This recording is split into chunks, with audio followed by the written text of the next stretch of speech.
Assalamualaikum warahmatullahi wabarakatuh. Perkenalkan, nama saya Firdausi Nurfauziatika dengan NIM 2106111000079 dari kelas 1C. Di sini saya akan menerangkan materi mengenai tayamum. Nah, yang pertama yaitu pengertian tayamum.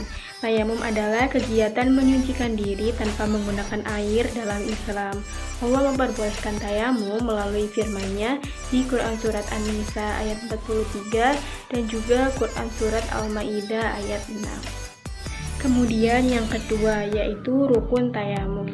Rukun tayamum di sini ada 4. Yang pertama yaitu niat dengan bersamaan dengan sapuan pertama. Yang kedua yaitu mengusap seluruh bagian wajah dengan tanah atau debu. Yang ketiga, mengusap bagian tangan sampai siku. Dan yang keempat, dilakukan secara tertib. Nah, yang ketiga yaitu sunnah tayamum. Sunnah tayamum ada 3. Yang pertama, membaca basmalah. Ketika kita hendak melakukan proses tayamum, hendaknya kita melakukan bacaan basmalah terlebih dahulu. Yang kedua, meniup kedua telapak tangan ketika sudah menepukkan tangan ke tanah maupun ke debu. Nah, maksudnya itu agar tidak banyak debu atau tanah yang ada di dalam tangan kita. Nah, yang ketiga, mendahulukan anggota kanan daripada kiri. Maksudnya ketika kita melakukan prosesi tayamum, seperti contoh mengusap tangan, hendaknya melakukan tangan sebelah kanan terlebih dahulu daripada tangan sebelah kiri. Nah, yang keempat yaitu hal yang membolehkan kita untuk melakukan tayamum. Yang pertama, tidak ada air yang cukup untuk wudhu dan mandi, maka hal itu diperbolehkan untuk kita bertayamum. Yang kedua, tidak mampu menggunakan air seperti orang lemah, orang di penjara, atau orang yang takut binatang buas. Saat kita berada di hutan, tentunya banyak binatang-binatang buas. Oleh sebab itu kita diperbolehkan untuk melakukan tayamum. Lalu yang ketiga, sakit atau dilarang menyentuh air. Maksudnya di sini tuh sakit yang ketika kita menyentuh air maka akan memperparah kondisi kita. Nah, yang keempat yaitu jumlah air lebih sedikit dan didahulukan untuk kebutuhan minum. Jika memang ada air tetapi pasokannya itu sedikit, maka kita mendahulukan kebutuhan pangan kita seperti minum. Maka untuk wudhu kita diperbolehkan untuk tayamum. Dan yang kelima yaitu tidak ada alat untuk mengambil air seperti menimba ataupun sebagainya.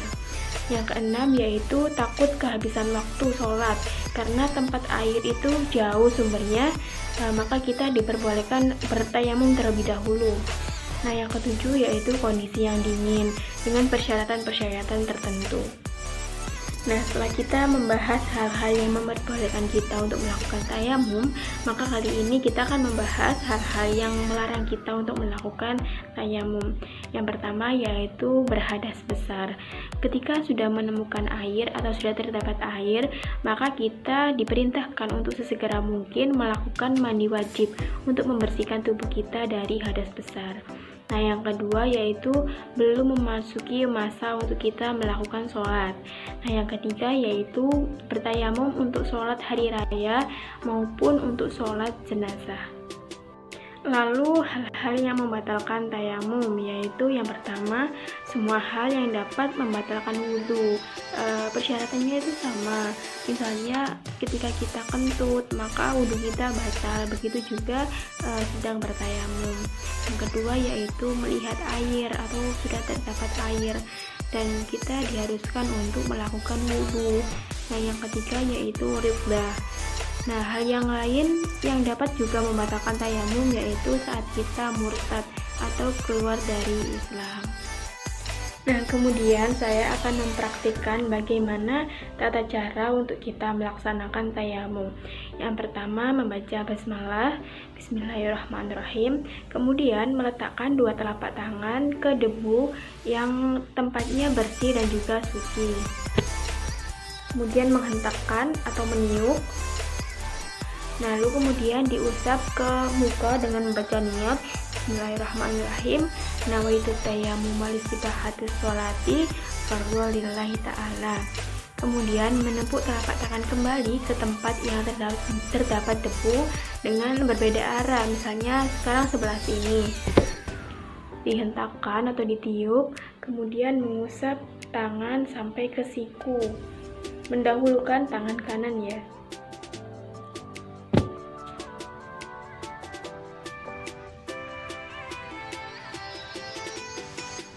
Nah, itu tadi merupakan proses-proses kita dalam melakukan tayamum. Nah, itu saja materi yang dapat saya sampaikan. Semoga bermanfaat bagi kalian semua. Terima kasih. Wassalamualaikum warahmatullahi wabarakatuh.